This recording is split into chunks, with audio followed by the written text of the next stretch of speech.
బ్రహ్మజ్ఞానం కావాలి అని కోరి వచ్చిన వాళ్ళ కోసం బ్రహ్మజ్ఞానం ఇవ్వటానికి కూడా సిద్ధపడి ఉన్నాను అని బాబా గారు చెప్తున్నారు అని ఆయనను మెచ్చుకున్నాడు. ఎందుకు అంటే మనకు హెచ్చరిస్తున్నాడు, మీరు చిన్న చిన్నవి ఏది అడిగినా అది కాదురా నాయన, పరమార్థమే ముఖ్యము, పరమార్థము గురించి తెలుసుకో, బాబా చెప్పడానికి సిద్ధంగా ఉన్నారు, బోధ చేయడానికి సిద్ధంగా ఉన్నారు అనే విషయం, ఆ అర్హతను సంపాదించుకోవాలనే విషయం మనకు గుర్తు చేస్తున్నారు. మరి ఆ బ్రహ్మ జిజ్ఞాసం కోసం వచ్చినటువంటి వ్యక్తి బ్రహ్మజ్ఞానం ఎప్పుడైతే అడిగాడో బాబా గారు ఏం చేశారంటే అతని మాటల్లో దింపేటండి. ముందు మెచ్చుకొని నీలాంటి బ్రహ్మ జిజ్ఞాస కోసం ఎదురు చూస్తున్నాను, చాలా అరుదు అని చెప్పి అతని మాటల్లో దింపాడు బాబా. దింపి ఒక కుర్రవాడిని పిలిచి నాకు 5 రూపాయలు కావాలి. చూడండి, దత్తాత్రేయుల యొక్క అవతారం చిత్రంగా ఉంటుంది. బాబాకి 5 రూపాయలు కావటం ఏమిటండి? సాయిబాబా గారికి ఆయన పరమాత్ముడు ఉన్నట్టుండి అక్కడ సందర్భం చూడండి, మాట్లాడేది ఒకటి, ఉన్నట్టుండి ఆ పిల్లవాడిని పిలిచి దత్తాత్రేయుల యొక్క అవతారం ఇట్లాగే చిత్రంగా ఉంటుందండి. మరి ఇలాంటి చర్యలనే మనం గ్రహించాలి. దత్తరూపాలు వీళ్ళందరూ సద్గురువులంతా కూడా అనేటువంటి విషయం మనం గ్రహించుకోవాలి ఇలాంటి చర్యలను చూసి. మరి నాకు 5 రూపాయలు కావాలి అని ఒక కుర్రవాడిని తీసుకొచ్చి అక్కడ పలానా ఇంటికి వెళ్ళి 5 రూపాయలు తీసుకురా అని బాబా ఆ కుర్రవాడిని పంపించడం జరిగి ఇతనితో మాట్లాడుతుంటాడు మామూలుగా బాబా గారు. మరి ఆ వెళ్ళిన పిల్లవాడు వచ్చి మరి నా 5 రూపాయలు లేవు స్వామి అంటే మరొక 2 దగ్గర పంపిస్తాడు బాబా. ఇంకోటి దగ్గరికి వెళ్ళి తీసుకురా, ఇంకోటి దగ్గర తీసుకురా అంటే వాళ్ళ దగ్గర కూడా వాళ్ళు లేరు, ఇంటికి తాళం వేస్తుంది, ఇది అనేకమైన కారణాలు ఆ పిల్లవాడు చెప్పడం జరుగుతుంది బాబాతో.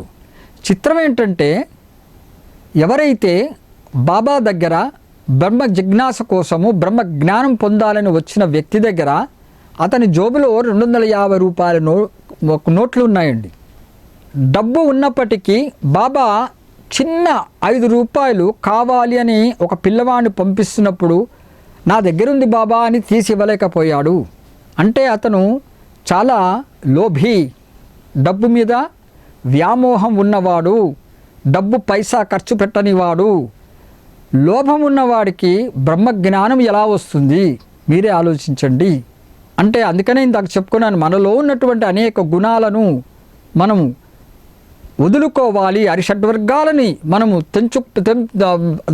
అరిషడ్వర్గాలని మనం పూర్తిగా పటాపంచలయ్యేటట్టుగా గురు బోధనల ద్వారా, గురు యొక్క చరితముల ద్వారా, గురు నామస్మరణల ద్వారా, గురును కీర్తించడం చేత మరి ఈ విధముగా అలాంటి పోయినప్పుడే, అర్హత సంపాదించినప్పుడే మనం ఇలాంటి విషయాలను సద్గురువుల దగ్గర అడగాలే తప్ప ఒక పక్క నయా పైసా తన జోబు నుంచి బయటకు తీయకుండా బాబా గారిని బ్రహ్మజ్ఞానం కావాలని అడుగుతున్నాడు కదా ఇతను, మరి ఎలా ఇస్తాడు ఆ సద్గురువు?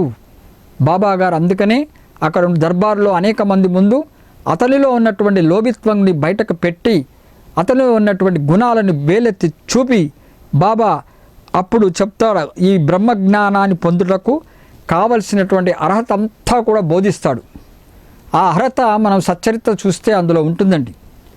మనకి 16, 17 అధ్యాయంలో సాయి సచ్చరిత్రలో మనం చదువుకోవచ్చు. ఒక బ్రహ్మజ్ఞానాన్ని పొందాలంటే అసలు మనం ఎలా ఉండాలి, ఏ అర్హతను సంపాదించుకోవాలి అనేది పూర్తిగా వివరంగా అన్నా సాహెబ్ దాబోల్కర్ గారు వ్రాశారు. సాయిబాబాయే రాశారు ఆ సచ్చరిత్ర. మనం అనేకసార్లు చెప్పుకున్నాం విషయం. కాబట్టి బ్రహ్మజ్ఞానం పొందాలి అంటే ముందు అర్హత సంపాదించుకోవాలనుకుంటే సచ్చరిత్రలో 16, 17 అధ్యాయం చదివితే మనకు తెలుస్తుంది. మరి స్వామి సమర్థకో దగ్గర ఒక భక్తుడు వచ్చినప్పుడు బ్రహ్మ సాక్షాత్కారం వచ్చినప్పుడు స్వామివారు ఎలా చూపించారో ఇక్కడ సాయిబాబా గారు దత్తాత్రేయుల అవతారం, మరో అవతారమైనటువంటి సాయిబాబా గారు కూడా తన వద్ద బ్రహ్మజ్ఞానం కోసం వచ్చినటువంటి భక్తుడికి ఏ విధంగా చూపించారో చూస్తే దత్తాత్రేయుల స్వామివారు ఎంత చిత్రంగా వచ్చిన భక్తులకి ఏ ఏ రూపాలతో, ఏ ఏ నామాలతో, ఏ విధముగా విచిత్రములుగా బోధిస్తున్నారనే విషయం అర్థమవుతుంది. కానీ పరమాత్మ మూలం ఒక్కటే, ఆది గురువు ఆ దత్తాత్రేయుల స్వామి వారే శ్రీపాద శ్రీవల్లభ స్వామి, వారే నృసింహ సరస్వతి, వారే మాణిక్య ప్రభువులు, వారే శ్రీ స్వామి సమర్థ అక్కలకోట మహారాజు గారు, వారే శ్రీ షిరిడి సాయినాథులు అనే విషయం మనం గ్రహించాలి. ఈ మహాపురుషుల యొక్క చరిత్రములను వింటూ ఉండాలి, నామస్మరణం చేస్తూ ఉండాలి. మనం ఎప్పుడు దత్తుని యొక్క నామాన్ని ఎప్పుడు నిరంతరము కనుక స్మరిస్తూ ఉంటే గురు పరంపరనంతా కూడా మనం స్మరించినట్లే అనే విషయం మనం మర్చిపోకూడదు. గురునామాన్ని స్మరించినట్లే, జగద్గురు యొక్క నామాన్ని స్మరించినట్లే. ఈ విషయం మనకు ఎప్పుడు కూడా దత్తనామం చేస్తూ ఉండాలి. మనందరం కూడా ఆ దత్తుని యొక్క అనుగ్రహం కూడా పొందాలనే విషయం మనము గ్రహించాలి. కాబట్టి బాబా స్వామి సమర్థ తేడా ఉందా? లేదు కదండి. మూలం దత్తాత్రేయులే కదండి, వాళ్ళు దత్తాత్రేయుని యొక్క అవతారములే కదా అనే విషయం మనం గ్రహించాలి. వారు అక్కలకోటలో ఉన్నారు, వీరేమో షిరిడీలో ఉన్నారు. మరి పిఠాపురంలో శ్రీపాదవల్లభులు ఉన్నారు, మరి గానగాపురంలో నృసింహ సరస్వతి ఉన్నారు, మాణిక్ నగర్లో మాణిక్య ప్రభులు వారు ఉన్నారు, షేవ్గార్లో గజానన మహారాజు గారు ఉన్నారు. ఇట్లా పేర్లు, స్థలాలు, మరి రూపాలు వేరువేరుగా కనబడుతున్నాయి కాబట్టి, కానీ మూలం మటుకు దత్తాత్రేయుల స్వామివారే. బ్రహ్మ విష్ణు మహేశ్వరులు ఆ పరమాత్మ, నిరాకార పరమాత్మ సగుణ రూపములో త్రిమూర్త్యాత్మక రూపముగా అవతరించినటువంటి సద్గురువులే వీళ్ళంతా అనేటువంటి విషయం మనం గ్రహించాలి. అలాగే ఇదే గ్రామంలో, అంటే మనం ఇందాక చెప్పుకున్నాం కదండి, మొహల్ గ్రామంలో విషయం మనం మాట్లాడుకుంటున్నాము. ఈ మొహల్ గ్రామంలోనే ఒక పాండురంగ భక్తుడు ఉన్నట్టండి. అతను కూడా ప్రతి సంవత్సరం పండరిపుర యాత్ర చేస్తూ ఉండేవాడు. ఇందాక ఎలాగైతే ఒక వృద్ధ స్త్రీ గురించి చెప్పుకున్నాం కదా, అలాగే మరొక పాండురంగ భక్తుడు ఈ మొహల్ గ్రామంలో ఉన్నాడు. ఈ మొహల్ గ్రామంలో అతను కూడా పండరీనాథుడు భక్తుడు. మరి ఆ పాండురంగ భక్తుడు, విఠ్ఠల భక్తుడు, అతను కూడా ప్రతి సంవత్సరం పండరీపురానికి వెళ్తూ ఉండేవాడు. మరి స్వామి సమర్థ యొక్క మహిమలను అతను కూడా అనేక విన్నట్టండి. అతను స్వామివారి యొక్క మహిమలను, స్వామివారి యొక్క లీలను విని చాలా సంతోషపడ్డాడు అతను కూడా. మరి శ్రీ స్వామివారిని ఎప్పుడెప్పుడు చూద్దామా అని కాంక్షతో స్వామివారి దర్శనం కోసమని ఆయన తహతహలాడుతూ స్వామి సమర్థను చూడటానికి వచ్చాడు. అతను స్వామి సమర్థని దర్శించుకోగానే మైమరిచిపోయాడు ఆ పాండురంగ భక్తుడు. ఎందుకంటే అతను విఠలునిపై ఎన్నో పాటలు పాడి స్వామిని చూడంగానే, స్వామి సమర్థని ఎదురుగా చూడంగానే ఆయన పరవశించి పాండురంగుడి తన ఇష్టదైవమైనటువంటి ఆ పాండురంగుడి పైన అనేక పాటలు పాడారటండి. భక్తి పారవశ్యముతో ఆ భక్తి అలా పొంగినప్పుడు మనకి ఎలాంటి సంగీతం నేర్చుకోవాలని కానీ, సాహిత్యము కానీ మనకు తెలియదండి. పరమాత్ముడు ఆ విధంగా ఇచ్చేస్తాడు. ఆ పరమాత్మ మనకి ఆ విధంగా ప్రసాదిస్తాడు. మనమే ఊహించము. ఆ విధంగా ఆ స్వామి యొక్క అనుగ్రహం చేత ఒక నదీ ప్రవాహంలాగా వచ్చేస్తూ ఉంటుంది మాట. ఇక్కడ ఈ భక్తుని విషయంలో కూడా అలాగే జరిగింది. పాండురంగుడి భక్తుని విషయంలో కూడా స్వామి సమర్థని చూడగానే అతని ఇష్టదైవమైనటువంటి ఆ పాండురంగ స్వామి వారి పైన అనేక పాటలు ఆనందంతో తన్మయము చెంది పాడేసేటండి అతను. అక్కడ ఉన్నటువంటి భక్తులందరూ కూడా అప్పుడు ఆయన పాడుతుంటే ఆ భక్తుని ఎవరు కూడా ఆటంకపరచకుండా ఆయన మొత్తం పాడేసిన తర్వాత ఆ భక్తులు అక్కడ ఉన్న వాళ్ళందరూ అడిగారట, ఏమిటి ఈ పారవశ్యత్వం, ఏమి జరిగింది నీకు అంటే అప్పుడు చెప్పాట, స్వామి సమర్థని చూడంగానే స్వామి సమర్థ స్థానంలో తన ఇష్టదైవమైనటువంటి పాండురంగ స్వామి కనిపించారట.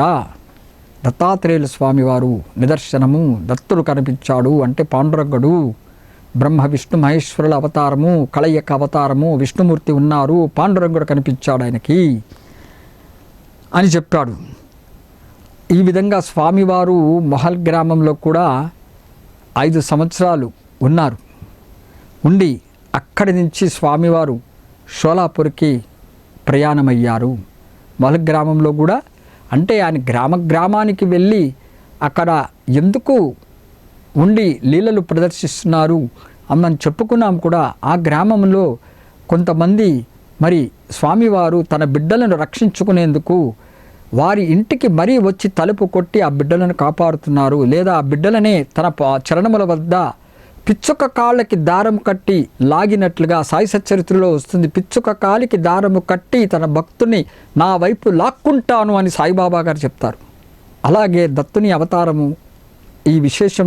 ఇంతమంది భక్తులు అనేక గ్రామంలో స్వామి సమర్థ ఈ విధంగా అనేక ఊర్లకి వెళుతూ అక్కడ వారి లీలలు చూపిస్తూ విధంగా అనేక మంది భక్తులను కాపాడుతున్నారు అంటే మరి దత్తాత్రేయ స్వామి వారు లోక కళ్యాణార్థమికై వస్తూ ఉంటారు. తన బిడ్డలను ఎవరికి అవసరమో ఆ బిడ్డలను కాపాడుకుని మంచి మార్గంలో పెట్టి వారిని తిరిగి మరొక గ్రామానికి వెళుతూ ఉంటారనే విషయం గ్రహించాలి. అంటే వాళ్ళు లోక కళ్యాణాన్ని చేస్తున్నారు. అనేక గ్రామాల్లో తిరుగుతూ అనేక మంది భక్తులను మంచి మార్గంలో నడిపిస్తున్నారు. పరమాత్ముడు ఉన్నాడు. పరమాత్ముడు కనుక మనము పూర్తి విశ్వాసముతో, నమ్మకంతో, శ్రద్ధాభక్తులతో, అనన్య దృష్టితో, అనన్య భక్తితో కనుక మనము సేవిస్తే పరమాత్మ ఖచ్చితంగా మనల్ని ఆదుకుంటాడనే విషయము స్వామి సమర్థ లీలల ద్వారా అనేక గ్రామంలో అనేకమైనటువంటి భక్తులకు చూపించినటువంటి లీలల ద్వారా మనము గ్రహించవచ్చు అనేది మనం తెలుసుకోవాలి.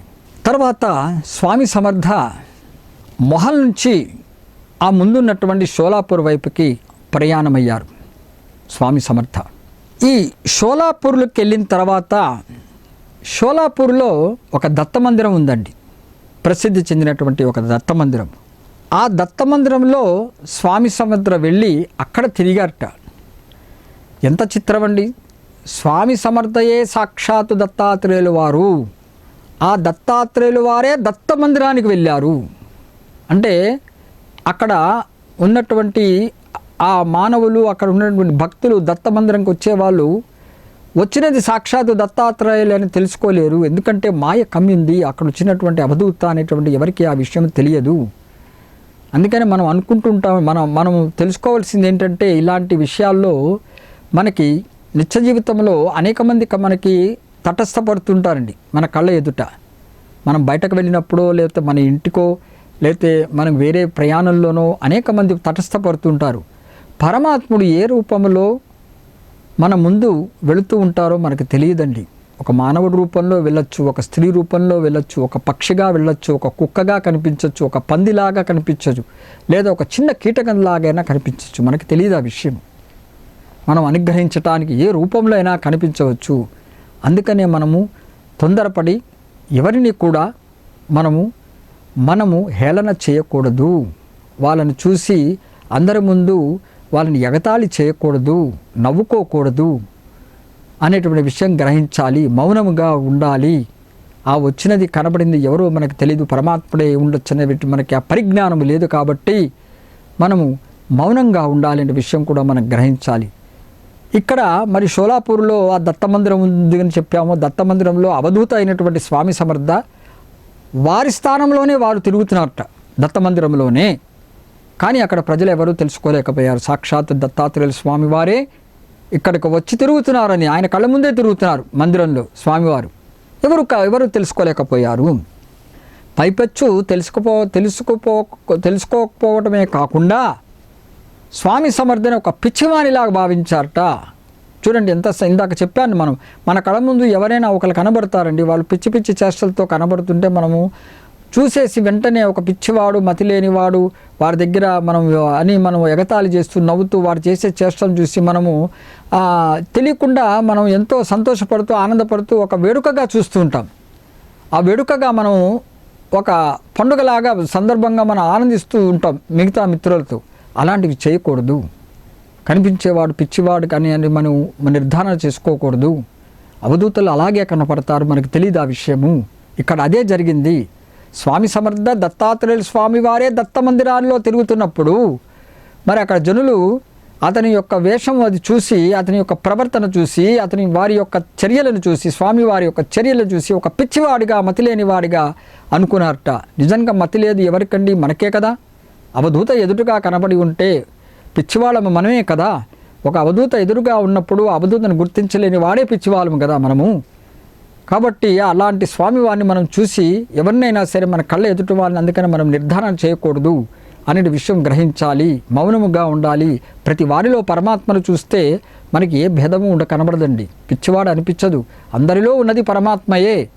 ఒక నాలోనే కాదు, ప్రతి జీవిలో కూడా ఉన్నది పరమాత్మయే అనే సత్యాన్ని తెలుసుకున్న వాడికి మనకి ఎవరు కూడా తక్కువ ఎక్కువ అనేది కనబడదు. ఉన్నదే పరమాత్మ అనేటువంటి విషయం మనం గ్రహిస్తాము.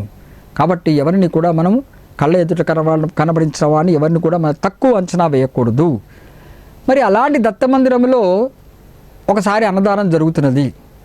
షోలాపూర్లో ఉన్నటువంటి దత్తమందిరంలో, స్వామివారు తిరుగుతున్నటువంటి దత్తమందిరంలో అన్నదానం జరుగుతున్నది. మరి స్వామివారు అక్కడ అన్నదానం జరుగుతుంటే మరి ఆ పంక్తిలో మొట్టమొదట విస్తరాకు దగ్గర స్వామివారు వెళ్ళి కూర్చున్నట్టండి. చూడండి ఎంత అద్భుతమైనటువంటి విషయమో. దత్తాత్రేయుల స్వామి వారి యొక్క ఆలయములో అన్నదానము జరుగుతుంటే సాక్షాత్తు ఆ దత్త భగవానుడే మొట్టమొదటి విస్తరాకు దగ్గర కూర్చొని ఉన్నారు ప్రసాదం తినేందుకు. కానీ అక్కడ ఉన్నటువంటి అజ్ఞానులైనటువంటి జనులు వచ్చినది సాక్షాత్తు దత్త భగవానుడని తెలియక వారి స్వామివారిని గుర్తించక ఒక పిచ్చివాడు వచ్చి మొదటి విస్తరాకు దగ్గర వచ్చి కూర్చొని భోంచేసి వెళ్ళటానికి వచ్చాడు అని భావించి అతన్ని అక్కడి నుంచి లేచిపోమ్మని చెప్పారటండి. ఎంత చిత్రమైనటువంటి విషయము. మనము ఈ లీలను చూస్తే చాలా ఒక పక్క స్వామివారు వచ్చారనే ఆనందం కలుగుతుంది, మరొక పక్క చేతులారా స్వామివారిని మనము అక్కడి నుంచి తోలునాడుతున్నాం అనేటువంటి బాధ కూడా కలుగుతుంది అనే విషయం మనం మర్చిపోకూడదు. మరి ఆ పంక్తిలో కూర్చున్నటువంటి దత్తాత్రేయుల స్వామి వారిని వాళ్ళు చూసి ఒక మతిలేని వాడు వచ్చి మొదటి విస్తరణలో కూర్చుంటాడా అనేటువంటి లేచిపోమని అక్కడ ఆజ్ఞ వేయటం జరిగింది. దత్తాత్రేయుల స్వామి వారికి తనదైనటువంటి ఆ దత్త మందిరము నుండి తనదే అయినప్పటికీ కూడా మరి ఆ దేవాలయాన్ని విడిచి బయటకు వెళ్ళే పరిస్థితి ఏర్పడింది. ఆయన ఆ దేవాలయాన్ని వదిలి వాళ్ళు వెళ్ళిపోమన్నారు కదా అన్నారు కాబట్టి ఆ ప్రక్కనే ఉన్న మఠంకి వెళ్ళి స్వామివారు కూర్చున్నారట. దేవాలయం అవతల ఉన్నటువంటి మఠంకి వెళ్ళి ఆ మఠంలో వెళ్ళి మరి ఆయన ఏం బాధపడలేదండి. వారు స్వామివారు అంటే దత్తాత్రేయ స్వామి అంటే స్థితప్రజ్ఞులండి. వారు ఆనందం కలిగినా ఉప్పొంగిపోరు, దుఃఖము కలిగినా దుఃఖించరు, సమభావముతో ఉంటారు, స్థితప్రజ్ఞులు. కాబట్టి స్వామివారికి అంత అవమానం జరిగినప్పటికీ ఆ దేవాలయం నుంచి వాళ్ళు గంటి వేసినప్పటికీ స్వామివారు బాధపడకుండా అక్కడ నుండి ప్రక్కనే ఉన్నటువంటి మఠానికి వెళ్ళి ఆ మఠంలో కూర్చుని ఏం చేశారట, ఆడుకుంటున్నారట స్వామివారు. ఎంత విచిత్రమో చూడండి. వారితోన వారు ఆడుకుంటున్నారు స్వామివారు. ఈ విధంగా మఠంలో ఉంటూ ఉంటే స్వామివారు ఒకసారి ఇదే మఠములో ఒక చిత్రం జరిగిందండి. అక్కడ దత్తభక్తురాలైనటువంటి ఒక స్త్రీ ఆ మఠానికి వచ్చి మరి ఎక్కడైతే స్వామివారు ఆ స్థానం స్వామివారు కూర్చున్నటువంటి స్థానములో ఆ స్త్రీకి దత్తాత్రేయుని యొక్క విగ్రహం కనబడిందిట. ఆ స్త్రీ మామూలుగా యథావిధంగా మఠానికి వచ్చింది. మరి ఆవిడ స్వామివారు ఆ ప్రతిరోజు అక్కడ ఆడుకుంటూ ఉంటారు ఆ స్థలంలో. ఆ స్థలాన్ని దగ్గరకు వచ్చి చూసినప్పుడు అక్కడ స్వామి సమర్థ కనబడకుండా దత్తాత్రేయుని యొక్క విగ్రహం కనిపించిందట ఆ స్త్రీకి. ఈ విషయము చూసి ఆశ్చర్యపోయి జనులందరికీ కూడా చెప్పడం జరిగింది. ఆ స్త్రీ సాక్షాత్ ఒక అతను ఉన్నాడు అక్కడ, మరి అక్కడ ఆడుకుంటున్నాడు, కానీ ఉన్నట్టు చూస్తే ఆయన స్థలంలో ఆయనకు బదులుగా దత్తాత్రేయ స్వామి వారి విగ్రహం కనిపించింది కాబట్టి ఆయన సాక్షాత్తు దత్తాత్రేయుల వారే అని ఆవిడ చాలా ఆశ్చర్యంతో జనులందరికీ కూడా చెప్పిందిట ఈ విషయం. అలా అందరికీ తెలిసిపోయి ఆ దత్త మందిరంలో ఉన్నటువంటి జనులకు కూడా ఈ విషయం తెలిసింది. అక్కడ ఉన్నటువంటి యాజమానులందరికీ, తర్వాత మిగిలిన వాళ్ళందరికీ కూడా భక్తులకు అక్కడ ఉన్న విషయం కూడా ఇలా జరిగిందని, మఠంలో ఈ విధంగా జరిగిందనే విషయం అందరికీ కూడా తెలిసిపోయింది. వాళ్ళు వచ్చి ఆ గుడిలోని జనులు కూడా వచ్చి, మిగతా వాళ్ళందరూ కూడా వచ్చి అక్కడ ఆ మఠంలో ఉన్నటువంటి ఎవరు అతన్ని చూస్తే స్వామి సమర్థను చూడంగానే వాళ్ళందరూ కూడా ఆశ్చర్యపోయారట. ఎందుకంటే వారే దత్తమందిరంకి వచ్చి అన్నదానం జరుగుతున్నప్పుడు పంక్తిలో మొదటి విస్తర దగ్గర కూర్చొని ప్రసాదాన్ని స్వీకరించడానికి సిద్ధమైనప్పుడు ఒక మతిలేని వారిగా భ్రమించి అక్కడ ఉన్న వాళ్ళందరూ తరిమే వేసి తప్పు చేశారు కదా, వాళ్ళందరూ కూడా పశ్చాత్తాపపడ్డారు. ఎంత పొరపాటు జరిగింది, దత్తాత్రేయ స్వామి వారిని మేము ఈ విధంగా తరిమివేయటం జరిగింది అనేటువంటి విషయం గ్రహించి వాళ్ళు ఎంతో కూడా బాధపడ్డారు. పడి స్వామివారి యొక్క పాదాల మీద పడి మరి క్షమాపణ కోరారట. వాళ్ళందరూ కూడా తప్పు జరిగింది స్వామి, మా వల్ల పొరపాటు జరిగింది అనేటువంటి ప్రాయశ్చితంగా వాళ్ళందరూ కూడా పశ్చాత్తాపడ్డారట. ఎంతో బాధపడి స్వామివారిని వేడుకోవడం జరిగింది. స్వామివారు కరుణామయుడు కాబట్టి వాళ్ళని క్షమించాడు. ఇప్పటికి కూడా షోలాపూరులో ఇందాక మనం ఏదైతే మఠం చెప్పుకున్నామో ఆ మఠంలో స్వామి సమర్థ కూర్చుని ఉన్న స్తంభము దగ్గర మరి అదే స్థానంలో దత్త విగ్రహాన్ని మనం ఇప్పుడు చూడవచ్చు.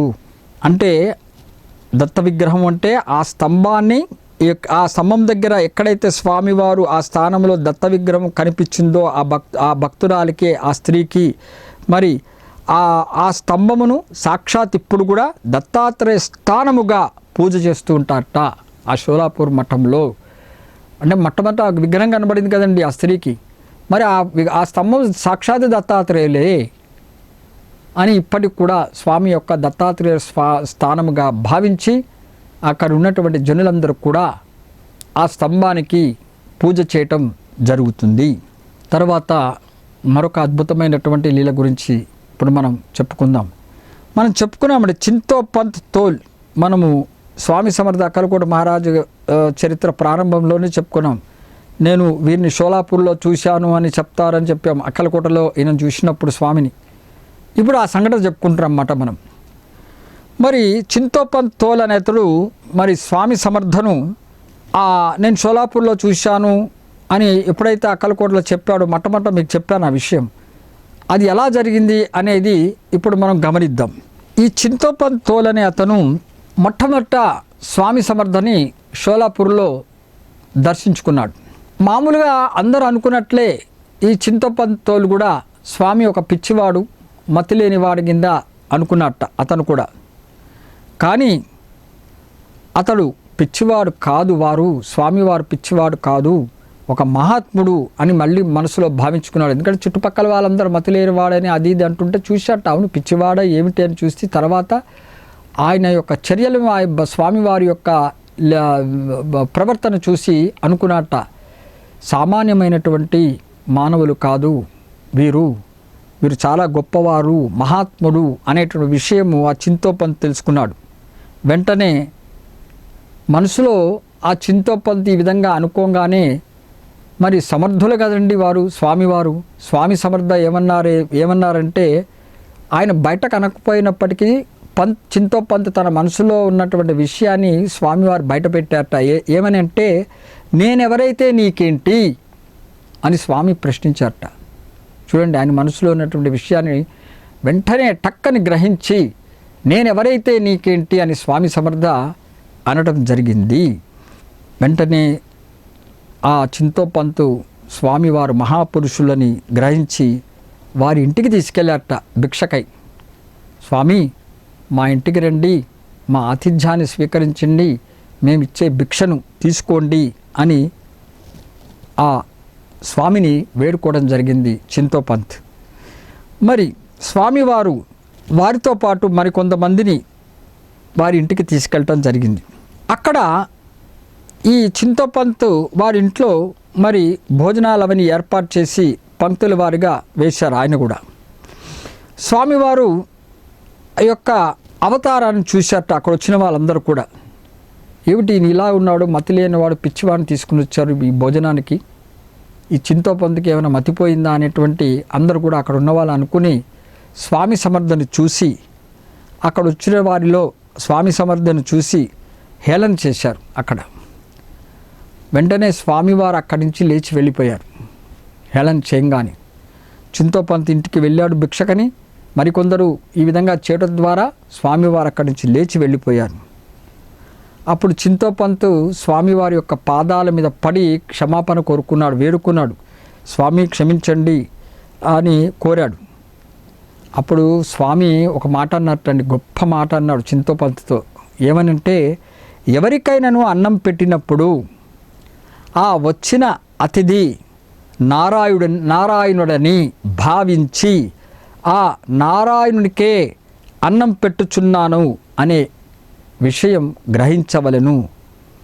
అదే ఆ నారాయణుని సర్వజనులలో సమానుడు, ఆ నారాయణుడే సర్వజనులలో సమానుడు, ఆ నారాయణుడే అందరూ అనేటువంటి విషయము స్వామివారు ఆ చింతోపంత్కి బోధించడం జరిగింది.